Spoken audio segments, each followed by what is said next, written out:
ಬೆಳಿಗ್ಗೆ 4:15ಗೆ ಅಭಿಯಣ್ಣನ ಎಬ್ಸಿ ಅವನಿಗೊಂದು ಬಾಯಿ ಹೇಳಿ ನಾವು ಹೊರಟದ್ದು ಹುಬ್ಳಿ ಕಡೆ. ನಿನ್ನೆ ಹುಬ್ಳಿಗೆ ಸೈಕಲ್ ಪಾರ್ಸಲ್ ಮಾಡಿ ಬಂದಮೇಲೆ ಅದನ್ನ ಇವತ್ತು ಪಿಕ್ ಮಾಡೋಕೆ ನಾನು ಹುಬ್ಳಿಗೆ ಹೋಗಿದ್ದು.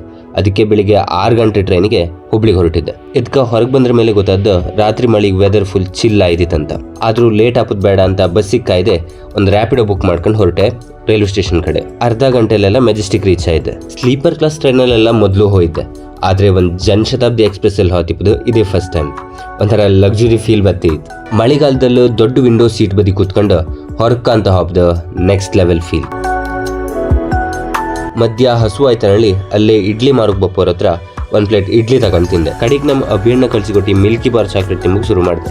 ಇದ್ರೊಳಗೆ ಎಂಥದ್ದು ಪಜಲ್ ಬೇರೆ ಇದ್ದಿತ್ತಪ್ಪ. ಕಾಂತ ರೈಲು ಹುಬ್ಳಿ ರೀಚ್ ಆಯ್ತು. ನಾನು ಕೂಡ ಒಂದು ಹೋಟ್ಲಿಗೆ ಬಂದು ಸೆಟ್ಲ್ ಆದೆ.